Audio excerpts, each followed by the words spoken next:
building rapport, giving a presentation, getting them to take action and agree to do business with you, and then negotiating a deal when an offer comes in. Like anything outside of those things, they're not sales activities. And so the work that you did was just to slow down and just take time to sit with your administrators, your administrator, or your agent, and just build this process out. So For sure. I think it's just a good. Go ahead.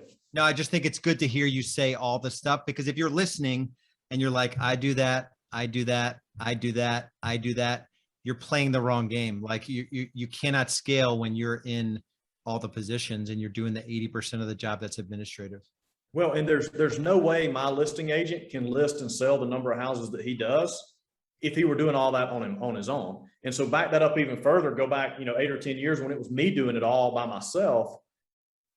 I couldn't do all of that. I couldn't do the transactions if I didn't hand some of that off either. And Lars, when I look back and think about how hard it was to make that first hire, that first assistant, and I think all of us kind of struggle with, well, these are my clients. I got to make sure it's done right. I got to, nobody cares like I do. And I'm the best person to do it. And when we hold on to everything, but you got to let it go. And what you'll find is there are people that are wired to do paperwork, that they just love doing paperwork and they love making sure all the I's are dotted and T's are crossed, and that's their thing.